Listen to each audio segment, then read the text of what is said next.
Alhamdulillah, segala puji hanya untuk Allah Subhanahu wa Ta'ala. Kita bersyukur kepada Allah Subhanahu wa Ta'ala karena sampai saat ini Allah Subhanahu wa Ta'ala masih memberi kesempatan yang sangat berharga kepada kita,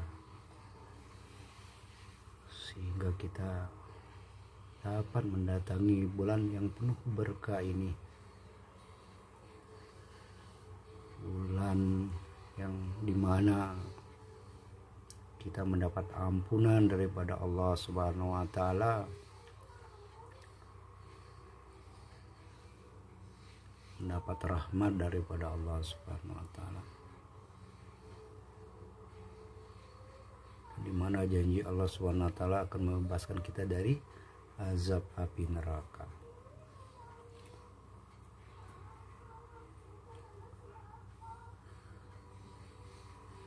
Sobat Dian Channel yang dimuliakan Allah Subhanahu wa Ta'ala,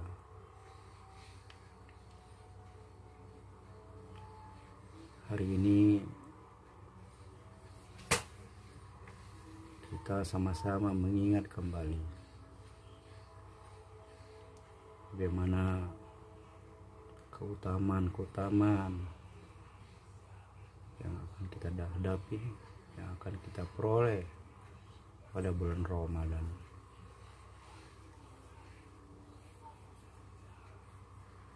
Sedikit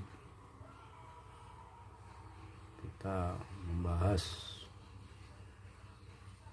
tentang keutamaan Ramadan, sehingga kita semua menjalani bulan Ramadan ini penuh dengan kesungguhan.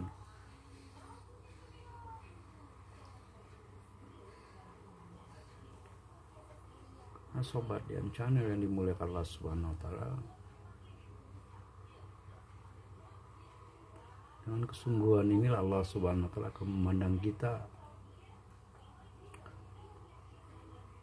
akan melihat kita sejauh mana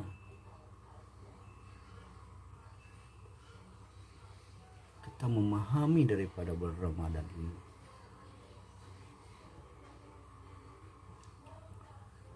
Dengan kesungguhan ini Allah Subhanahu wa Ta'ala akan beri kita akan kepahaman akan agama, terutama kepahaman akan bulan Ramadan. Nah, yang memberikan kepahaman ini adalah Allah Subhanahu wa Ta'ala.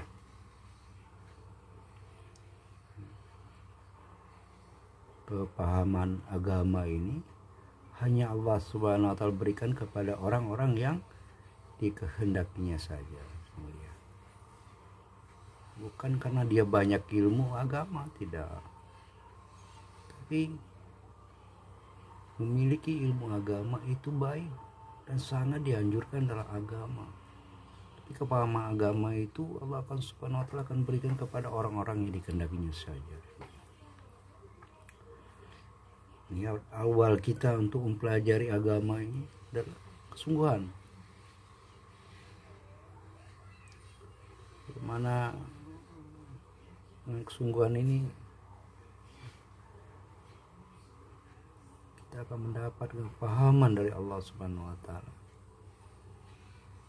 Allah Subhanahu wa Ta'ala akan berikan kepada kita, dan tak kalah pentingnya adalah Allah Subhanahu wa Ta'ala akan beri kita hidayah dan taufiknya untuk mengamalkannya dalam kehidupan kita sehari-hari, terutama Ramadan. Dan Ramadan pada saat ini yang sedang kita jalani, hadirin yang mulia. Sahabat Dian Channel yang dimuliakan Allah Subhanahu wa Ta'ala, Bulan Ramadan yang penuh berkah merupakan karunia Allah yang sangat besar bagi umat Islam. Semua itu akan kita dapatkan apabila kita mau menghargainya. Jika tidak, maka kita tidak akan mendapatkan apa-apa dari bulan Ramadan ini.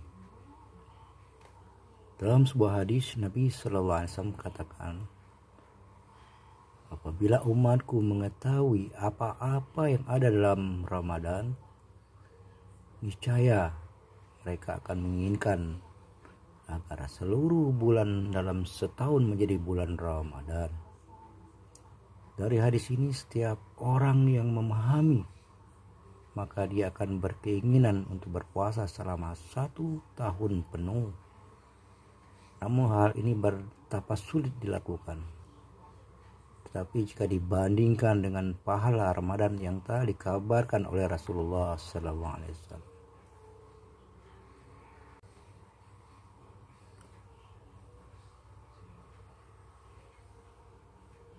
Sahabat Dian Channel yang dimuliakan Allah SWT, akhir dari semua itu adalah menggambarkan bagaimana para sahabat Nabi SAW, walaupun dalam perjalanan jihad mereka tetap berpuasa Ramadan.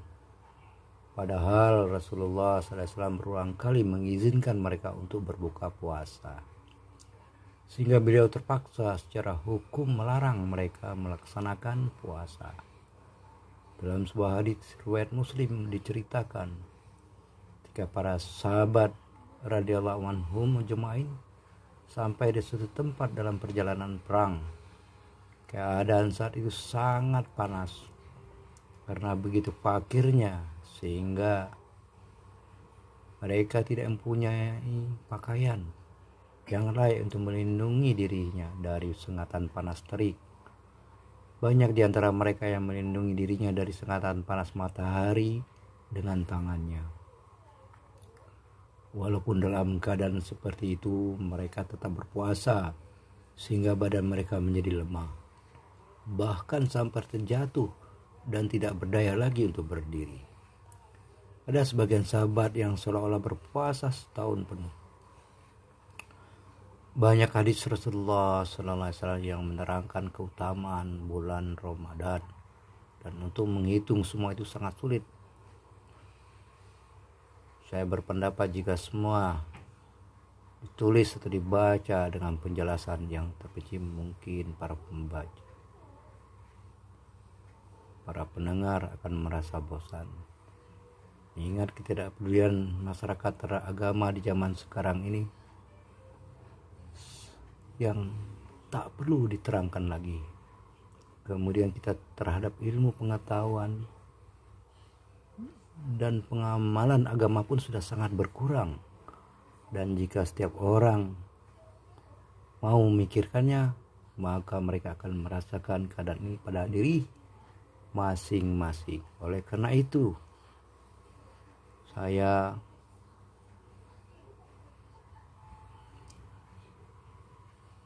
membacakan beberapa hadis saja dalam kitab Fadail Amal ini kepada sobat Dian Channel yang saya cintai dan dimuliakan oleh Allah Subhanahu wa Ta'ala. Sobat Dian Channel yang dimuliakan Allah Subhanahu wa Ta'ala, marilah kita membacakan, mendengarkan beberapa hadis Nabi sallallahu alaihi wasallam tentang keutamaan bulan Ramadan. Hadis yang pertama dari Salman radhiyallahu an meriwayatkan, pada hari terakhir bulan Sya'ban, Rasulullah berkhutbah kepada kami, "Wahai manusia, kini telah dekat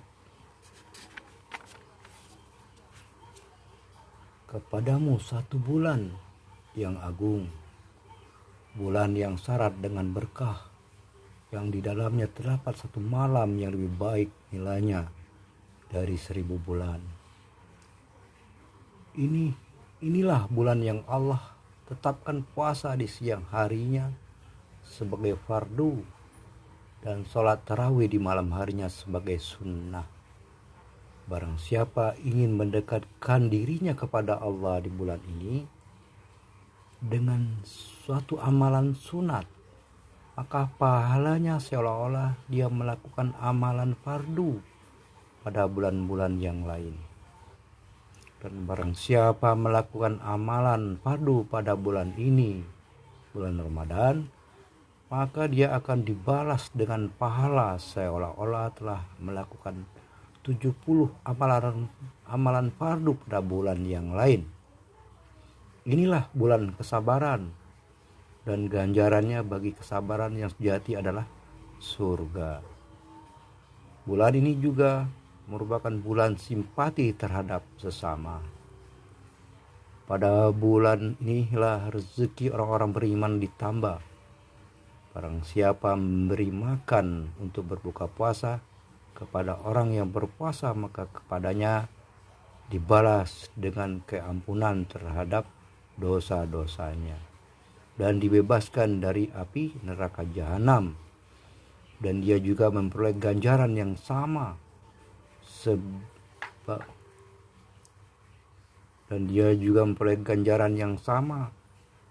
sebagaimana orang yang berpuasa tadi, tanpa sedikit pun mengurangi pahala orang yang berpuasa itu. Kami pun berkata, ya Rasulullah, tidak semua orang di antara kami mempunyai sesuatu yang dapat diberikan kepada orang yang berpuasa untuk berbuka. Rasulullah sallallahu alaihi wasallam menjawab, Allah akan mengaruniakan balasan ini kepada seorang yang memberi buka walaupun hanya sebiji kurma atau seteguk air atau seisap susu. Inilah bulan yang pada 10 hari pertamanya Allah menurunkan rahmat. 10 hari pertengahannya Allah memberikan keampunan, dan pada 10 hari yang terakhir Allah membebaskan hambanya dari api neraka jahanam. Barang siapa yang membebaskan hambanya dari api neraka jahanam, barang siapa yang meringankan beban hamba sayanya pada bulan ini, maka Allah Subhanahu wa Ta'ala akan mengampuninya dan membebaskannya dari api neraka. Perbanyaklah di bulan ini 4 perkara. 2 perkara dapat mendatangkan keridhaan Tuhanmu, dan yang 2 lagi kamu pasti memerlukannya.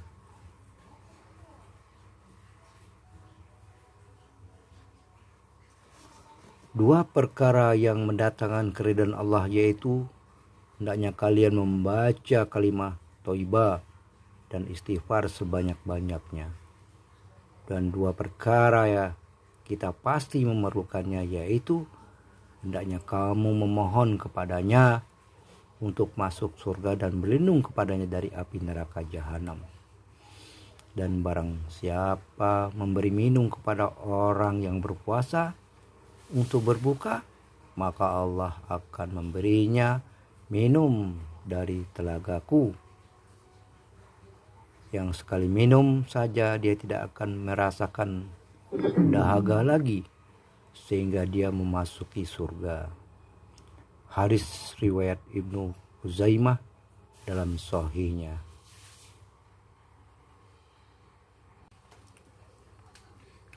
Sahabat Dian Channel yang dimuliakan Allah Subhanahu wa Ta'ala, penjelasan dari hadis tersebut adalah para ahli hadis telah membicarakan sebagian perawi hadis di atas, tetapi hadis yang berkenaan dengan keutamaan amal ini boleh diamalkan dan dipertimbangkan, terutama apabila kandungan hadis tersebut diperkuat oleh riwayat yang lain. Ada beberapa hal yang dapat kita ketahui dari hadis tersebut, terutama mengenai besarnya perhatian Nabi Sallallahu Alaihi Wasallam terhadap hari terakhir bulan Sya'ban. Sehingga secara khusus beliau telah menasihati dan memperingatkan manusia agar jangan sampai melalaikan bulan yang penuh berkah ini walaupun hanya sedetik. Setelah memberi nasihat tersebut, juga setelah menerangkan seluruh keutamaan bulan Ramadan, secara khusus beliau juga telah menunjukkan kepada kita mengenai beberapa hal penting. Pertama, Lailatul Qadar yang pada hakikatnya adalah satu malam yang sangat penting. Mengenai Lailatul Qadar ini akan diterangkan pada pasal yang lain secara khusus dalam risalah ini. Dalam hadis tersebut, Nabi sallallahu alaihi wasallam menyatakan, pada bulan ini Allah Subhanahu wa taala telah menetapkan puasa di siang harinya sebagai amalan fardu dan menjadikan salat tarawih di malam harinya sebagai amalan sunat. Dari hadis ini jelaslah bahwa salat tarawih ini dengan sendirinya diperintahkan langsung oleh Allah Subhanahu wa taala. Adapun riwayat-riwayat lain yang menerangkan bahwa Rasulullah sallallahu alaihi wasallam menisbatkan sunat tarawih kepada dirinya, maksudnya adalah sebagai penguat dari perintah Allah tadi. Oleh karena itulah para imam mazhab sunnah wal jamaah sepakat bahwa salat tarawih adalah amalan sunnah. Ditulis dalam kitab Burhan bahwa tidak ada seorang pun dari seluruh kaum muslimin yang mengingkari kesepakatan ini kecuali kaum Rawafid atau Syiah. Maulana Syah Abdul Haq Dahlawi dalam kitab Masabah bis Sunnah menulis dari beberapa kitab fikih bahwa jika penduduk suatu kota meninggalkan sholat tarawih, maka pemimpin Islam hendaknya memaksa mereka dengan kekuatan agar melaksanakannya. Di sini terdapat suatu hal penting yang perlu diperhatikan secara khusus, yaitu pada umumnya orang berpendapat cukup hanya selama 8 atau 10 hari saja mendengarkan Al-Quranul Karim di dalam sebuah masjid kemudian berhenti. Padahal kalau hal ini diperhatikan, ternyata ada 2 sunat yang berbeda. Pertama, membaca seluruh Al-Quran dan mendengarkannya dalam salat tarawih adalah sunat yang tersendiri. Kedua, melaksanakan salat tarawih selama bulan Ramadan penuh adalah sunat yang tersendiri juga. Jadi apabila kita melakukannya seperti tadi, berarti kita hanya mengamalkan satu sunnah dan meninggalkan sunnah yang lain. Adapun bagi orang yang sedang melakukan perjalanan ataupun karena alasan yang lain sehingga sulit baginya untuk melaksanakan sholat tarawih di suatu tempat, maka sebaiknya ia membaca seluruh Al-Quran dalam beberapa hari sehingga perjalanannya itu tidak mengurangi pembacaan Al-Quran. Tetapi jika ada kesempatan baginya melaksanakan sholat tarawih di suatu tempat, maka hendaknya ia melaksanakannya. Dengan demikian, pahala mendengarkan bacaan Al-Quran dalam salat tarawih tidak tertinggal dan urusan pekerjaannya pun tidak terganggu.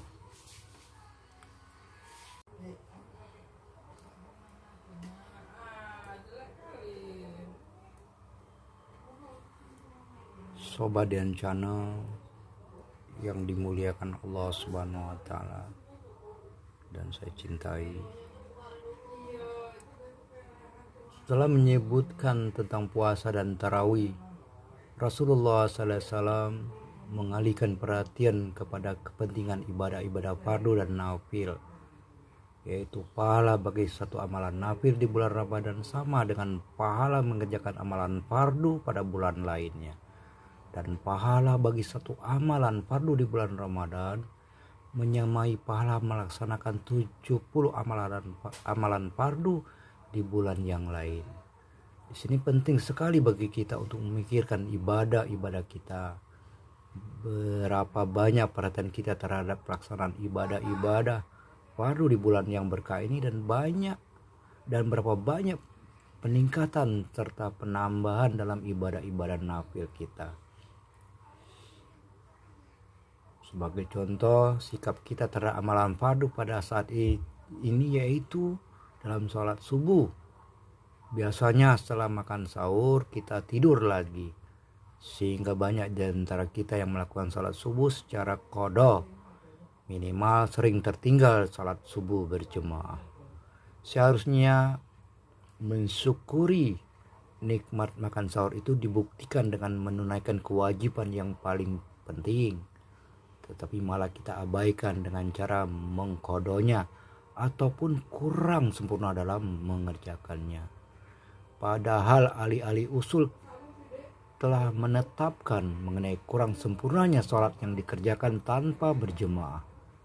Begitu juga pernyataan Rasulullah SAW dalam suatu riwayat bahwa tidak sempurna sholat bagi orang yang tinggal berdekatan dengan masjid, kecuali di masjid sholatnya. Dalam kitab Mazahirul Haq kita mendapati apabila seorang tidak memiliki alasan yang kuat untuk tidak sholat berjemaah, maka dia tidak akan mendapatkan pahala sholat walaupun kewajibannya telah gugur. Begitupun mengenai sholat-sholat wajib lainnya, misalnya sholat maghrib. Kita sering meninggalkan berjemaah di masjid karena alasan berbuka puasa. Jangan ditanya mengenai takbir atau ulah takbir pertama, bahkan sampai tertinggal rakaat pertama. Begitu juga sholat isya. Banyak orang yang melaksanakan sebelum waktunya dan menganggapnya sebagai pengganti kebaikan-kebaikan dalam sholat tarawih. Inilah keadaan sholat fardu kita di bulan Ramadan yang penuh berkah. Hanya karena ingin melaksanakan satu amalan fardu, kita telah menyia-nyiakan 3 amalan fardu lainnya.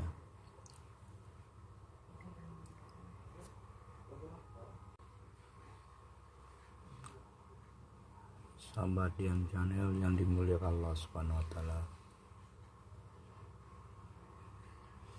Kelalaian kita terhadap salat fardu umumnya terjadi pada 3 waktu ini. Bahkan bukan hanya di 3 waktu itu saja. Kita dapat melihat salat zuhur pun sering tertinggal berjemaah karena tidur siang, qailullah. Juga salat asar karena sibuk membeli dan mempersiapkan aneka macam makanan untuk berbuka puasa. Begitu juga tentang kewajiban-kewajiban lainnya. Hendaknya kita berpikir berapakah yang kita kerjakan dengan sungguh-sungguh di bulan Ramadan yang berkah ini. Jika amalan yang fardu saja keadaannya seperti itu, maka bagaimana dengan yang sunnah? Kita sering meninggalkan sholat isya dan duha di bulan Ramadan karena tertidur. Begitupun sholat awabin. Bagaimana mungkin kita dapat melaksanakan? Sekarang sibuk berbuka dan sebentar kemudian sholat tarawih yang panjang. Waktu tahajud dipakai untuk makan sahur. Kapan lagi kita akan dengan leluasa melaksanakan amalan-amalan sunnah? Tetapi semua ini terjadi karena ketidakpedulian dan kemalasan kita untuk melaksanakannya. Jika engkau tidak mau, maka 1000 alasan yang akan engkau kemukakan. Banyak sekali hamba-hamba Allah yang mendapatkan keleluasaan untuk mengamalkan semua itu dalam waktu-waktu mereka.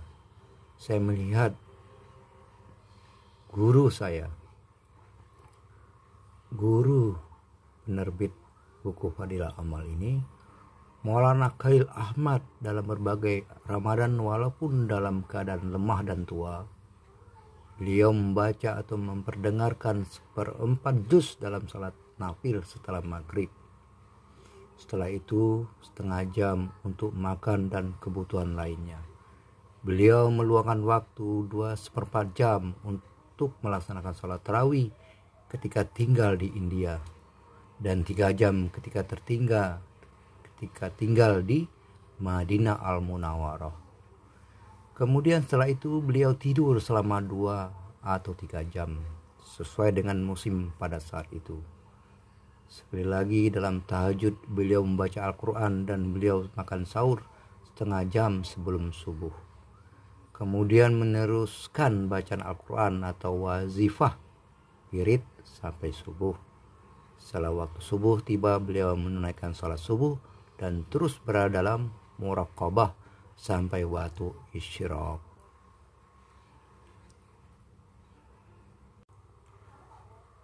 Sobat Dian Channel, ini milik Allah Subhanahu wa taala.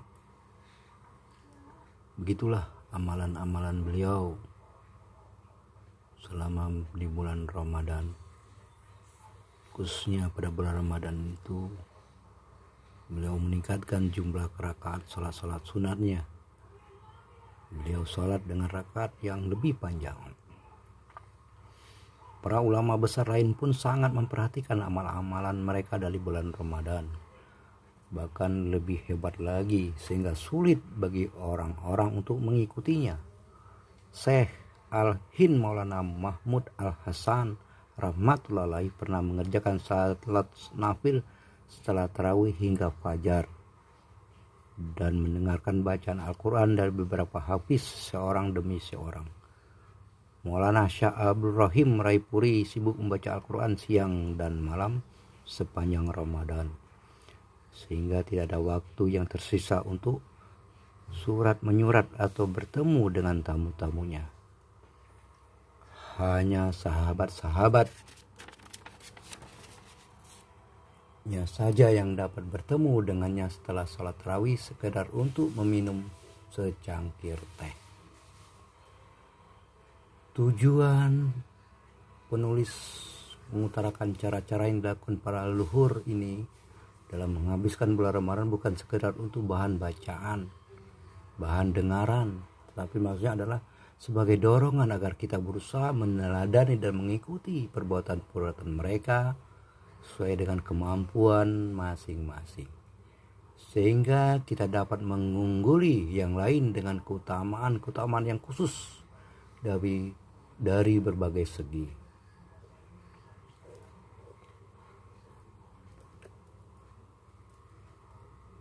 Orang-orang yang tidak begitu terikat dalam urusan dunia, alangkah baiknya jika mereka menjadikan 1 bulan ini untuk beribadah dengan sungguh-sungguh setelah mereka menghabiskan 11 bulan dengan sia-sia. Bagi para pencari uang yang duduk di tempat kerjanya dari jam 10 sampai jam 4 tidak sulit meluangkan waktunya di bulan Ramadan paling sedikit dari subuh sampai jam 10 pagi sekedar untuk membaca Al-Quran. Apabila kesibukan urusan dunia kita bukan sebagai karyawan atau di kantor, kita akan lebih bebas lagi meluangkan waktu untuk membaca Al-Quran. Misalnya seorang petani, dia bukan bawahan atau karyawan yang memiliki jadwal kerja tetap karena terikat oleh aturan-aturan kerja, sehingga dia tidak bisa digantikan orang oleh lain dalam pekerjaannya. Maka jelas tidak ada yang menghalanginya untuk duduk sambil membaca Al-Quran ketika berada di ladang atau di kebunnya. Juga bagi para pedagang tidak ada kesulitan baginya mengurangi waktu dagangannya untuk membaca Al-Quran, atau minimal dia dapat membaca Al-Quran sambil berdagang. Walau bagaimanapun, bulan Ramadan yang penuh berkah ini memiliki hubungan yang sangat erat dengan Al-Quran, karena secara umum Allah Subhanahu wa taala menurunkan kitab-kitabnya pada bulan ini. Begitu pula Al-Quran telah diturunkan seluruhnya dari Lauh Mahfuz ke langit dunia pada bulan Ramadan. Kemudian dari sanalah diturunkan sedikit demi sedikit sesuai dengan kejadian yang ada dalam waktu 23 tahun.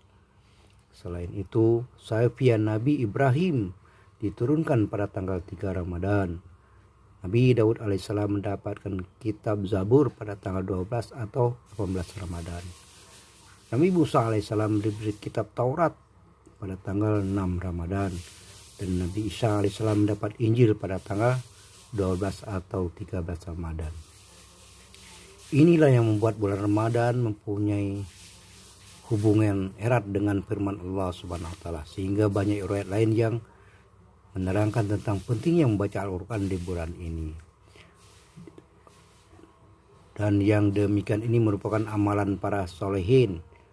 Jibril alaihissalam biasanya memperdengarkan seluruh Al-Quran kepada Rasulullah SAW pada bulan Ramadan.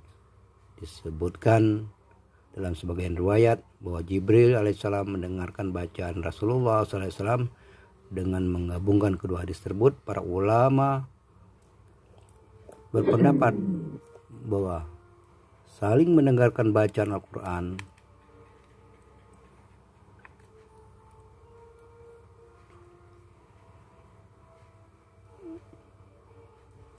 satu sama lain, seperti yang biasa dilakukan oleh para sahabat. Hafal Al-Quran adalah sunnah. Oleh karena itu hendaklah sedapat mungkin bersungguh-sungguh dalam membaca Al-Quran. Dan waktu-waktu yang tidak digunakan untuk membaca Al-Quran sebaiknya tidak disia-siakan. Dalam hadis di atas, Rasulullah SAW juga menunjukkan 4 hal kepada kita dalam menasihati kita agar memperbanyak 4 hal tersebut. Pertama, kalimat thayyibah. Kedua, istighfar. Ketiga, doa meminta surga. Dan keempat, doa memohon keselamatan dari neraka. Oleh karena itu, sedapat mungkin waktu-waktu luang bisa digunakan untuk mengamalkan keempat hal di atas. Dan anggaplah hal itu sebagai suatu karunia bagi kita, juga sebagai bentuk penghargaan kita atas nasihat-nasihat Rasulullah SAW. Apa susahnya sambil mengerjakan urusan dunia kita membaca salawat atau kalimat thayyibah, sedangkan amalan ini semuanya akan kekal sampai nanti.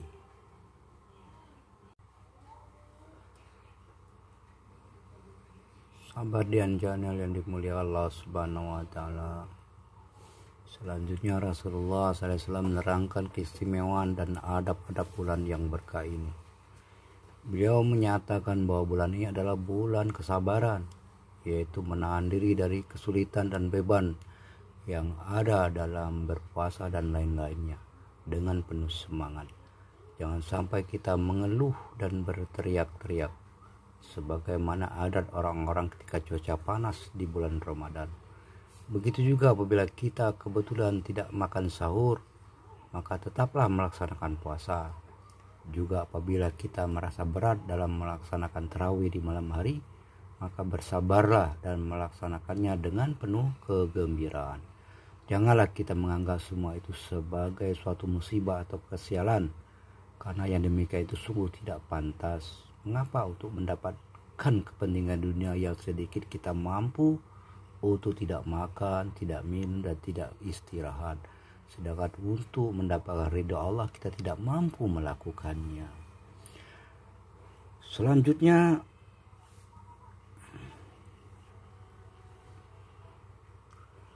disabdakan oleh Rasulullah SAW bahwa bulan ini adalah bulan simpati atau kasih sayang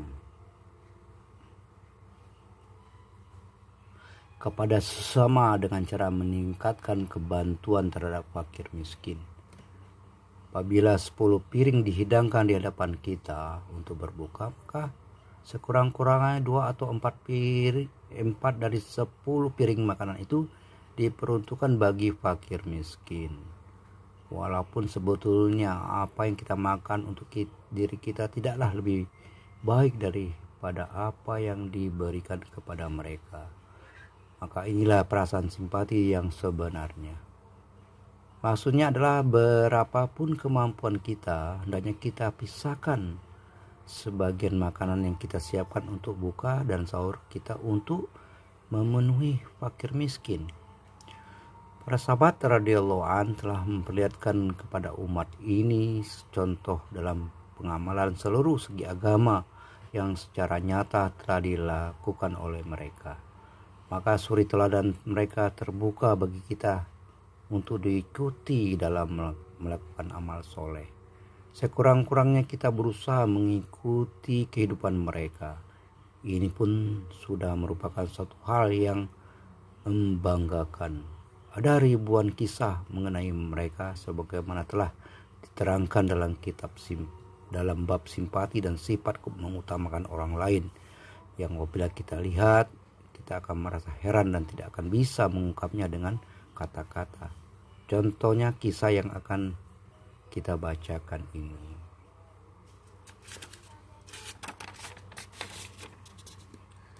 Abu Jahm radhiyallahu anhu menceritakan, ketika berlangsung perang Yarmuk, beliau pergi mencari sepupunya sambil membawa air dalam kantong kulit untuk minum dan membasuh lukanya sekiranya dia masih hidup.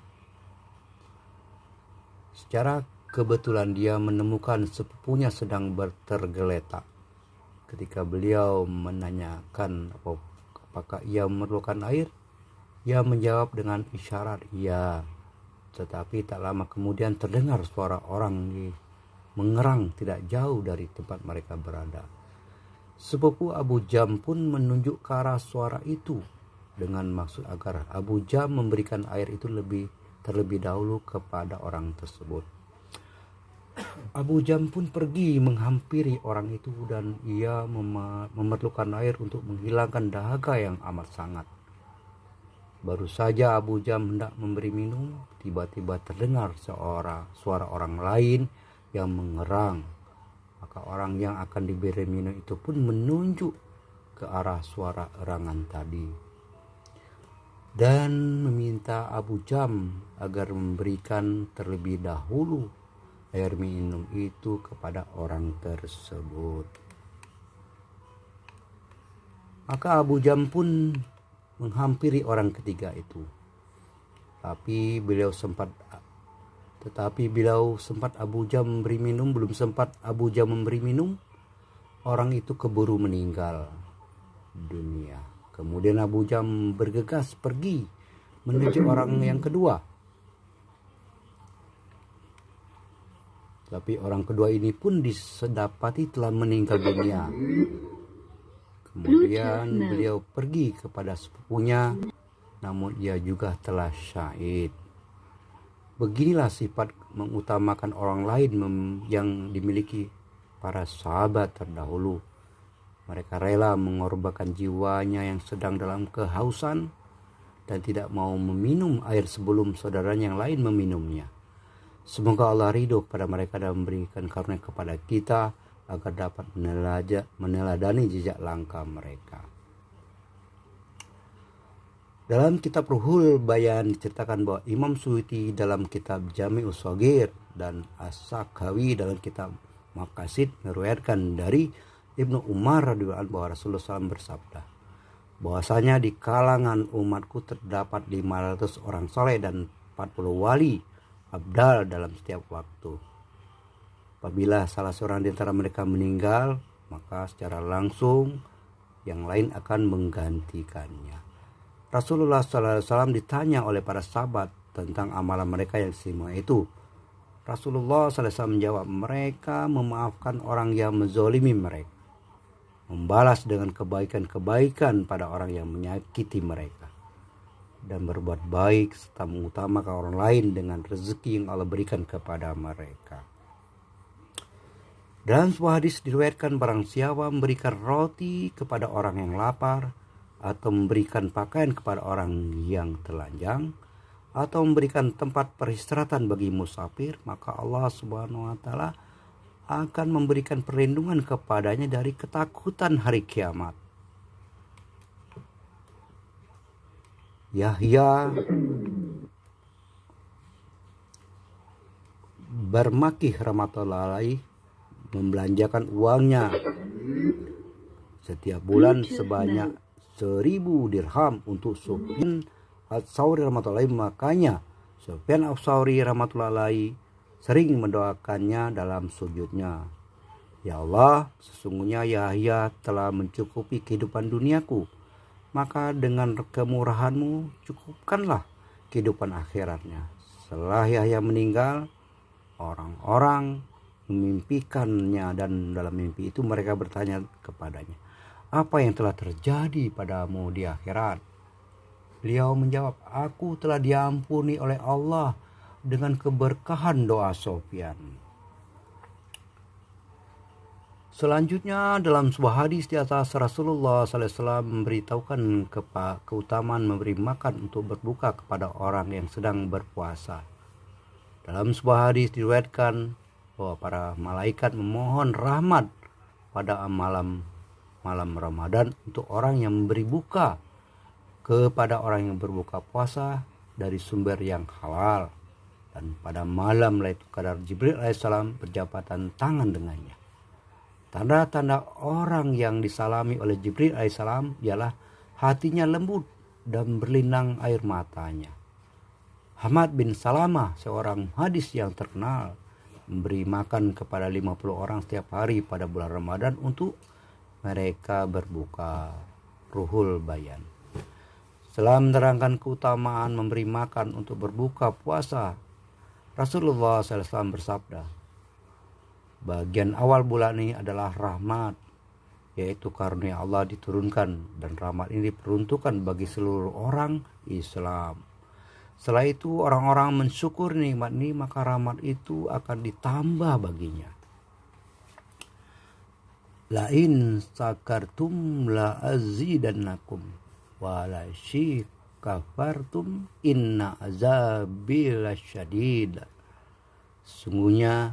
Sungguh jika kalian bersyukur atas nikmatku, niscaya aku akan menambah nikmatku kepada kalian.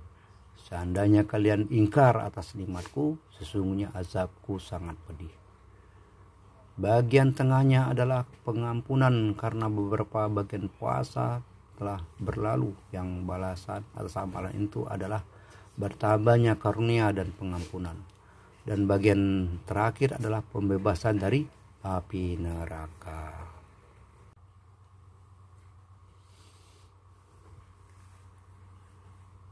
Sahabat Dian Channel dimulai Allah Subhanahu wa taala. Selanjutnya Rasulullah SAW memberikan dorongan kepada para sahabat mengenai satu hal, yaitu para majikan supaya memberikan keringanan bagi para pekerjanya di bulan ini, sebab mereka juga sedang berpuasa dan akan mendapatkan kesulitan apabila beban kerja terlalu banyak. Adapun jika pekerjaan terlalu banyak, maka apa salahnya mendatangkan pekerja tambahan. Namun semua ini berlaku jika para pekerja itu sendiri adalah orang yang berpuasa. Sedangkan jika mereka tidak berpuasa, maka tidak ada perbedaan bagi mereka antara bulan Ramadan dengan bulan-bulan lainnya. Adalah suatu kezaliman dan tidak berperasaan jika majikan sendiri tidak berpuasa lalu tanpa rasa malu membebani para pekerja yang berpuasa dengan pekerjaan yang berat. Bahkan apabila pekerjaan mereka terbengkalai disebabkan puasa dan sholat mereka, para majikan ini akan memarahi mereka. Wa saya'lamul ladzi zalamu ayyamun kalabin yanqalibun. Dan orang-orang zalim akan mengetahui ke tempat manakah mereka akan kembali. Selanjutnya di akhir hadis di atas, Rasulullah SAW memerintahkan kepada para sahabat agar memperbanyak 4 hal dalam bulan Ramadan. Pertama, memperbanyak membaca kalimat syahadat sebagaimana yang disebutkan oleh Rasulullah SAW dalam banyak hadis bahwa kalimat tersebut merupakan zikir yang paling utama. Dalam kitab Miskat Abu Sa'id Al-Khudri radhiyallahu an meriwayatkan suatu ketika Nabi Musa alaihissalam memohon kepada Allah dan berdoa, ya Allah, beritahu saya suatu doa yang dengannya saya dapat mengingatmu dan memohon sesuatu. Allah subhanahu wa ta'ala menjawab, la ilaha illallah. Nabi Musa alaihissalam berkata, wahai Allah, kalimat ini dibaca oleh semua hamba-hambamu. Aku menginginkan suatu doa atau zikir yang khusus untukku. Allah subhanahu wa ta'ala menjawab, wahai Musa, jika 7 lapis langit dan bumi dan yang terkandung di dalamnya kecuali aku, yaitu seluruh malaikat, langit dan bumi, diletakkan pada satu sisi timbangan dan kalimat ini diletakkan pada sisi timbangan yang lain, niscaya kalimat ini lebih berat timbangannya. Dalam hadis lain diriwayatkan jika seorang menyebut kalimat ini dengan penuh keikhlasan, pintu-pintu langit akan segera terbuka untuknya dan tidak ada sesuatu yang dapat menghalanginya menuju arsy Allah. Dengan syarat orang yang mengucapkan kalimat tersebut menjauhkan dirinya dari dosa besar. Dengan rahmat Allah Subhanahu wa taala, yaitu tiada batas, Dia telah menjadikan sesuatu yang sangat diperlukan tersebar luas. Ketentuan ini berlaku di seluruh dunia. Jika kita memperhatikan keadaan setiap sesuatu di dunia ini, maka kita akan mengetahui bahwa sebanyak mana sesuatu itu dianggap penting dan dibutuhkan, maka sesuatu itu akan mudah didapatkan. Misalnya air yang merupakan kebutuhan penting, maka Allah SWT dengan rahmatnya yang tak terbatas memudahkannya untuk diperoleh secara cuma-cuma. Sedangkan barang-barang kimia yang merupakan sesuatu yang kurang berguna akan sukar didapati. Begitu juga kalimat thayyibah yang merupakan zikir yang paling utama dibandingkan dengan zikir-zikir lainnya, seperti yang banyak diterangkan oleh hadis. Maka Allah SWT menjadikannya umum sehingga siapapun tidak ada yang terhalang untuk memperolehnya. Apabila ada orang yang tidak mau memperolehnya, hal itu adalah kerugiannya sendiri. Masih banyak hadis yang menerangkan keutamaan kalimat thayyibah. Untuk meringkas risalah ini sengaja penulis tidak menyebutkan semuanya. Amalan kedua yang perlu diperbanyak adalah ucapan istighfar. Terdapat beberapa hadis yang meriwayatkan keutamaan istighfar, salah satunya dikatakan, barang siapa beristighfar dengan sebanyak-banyaknya, Allah akan membuka jalan keluar dari segala kesempitan dan membebaskannya dari segala kesedihan. Dan dia akan memperoleh rezeki dari arah yang tidak disangka-sangka. Dalam hadis lain Rasulullah SAW bersabda, setiap manusia adalah berdosa dan yang paling baik dari yang berdosa itu adalah yang senantiasa bertaubat. Disebutkan dalam sebuah hadis, apabila seseorang melakukan satu dosa, maka satu titik hitam akan melekat pada hatinya. Apabila dia bertaubat, maka titik hitam itu pun akan terhapus. Jika tidak, titik hitam itu akan tetap melekat di hatinya. Selanjutnya Rasulullah SAW memerintahkan dengan dua hal yang sangat dibutuhkan, yaitu meminta surga dan keselamatan dari api neraka. Dengan limpahan karunia-Nya, semoga Allah SWT mencurahkan rahmat-Nya kepada kita semua. Alhamdulillah, sobat channel yang dimuliakan Allah Subhanahu wa taala. Demikian beberapa hadis dari Nabi sallallahu alaihi wasallam mengenai pentingnya amalan-amalan yang penuh berkah ini pada bulan Ramadan. Alhamdulillah, bulan Ramadan tahun ini kita diberi kesempatan oleh Allah Subhanahu wa taala untuk mengamalkannya dengan penuh kesungguhan. Ya, mulai saat inilah, detik ini juga. Jangan nunggu nanti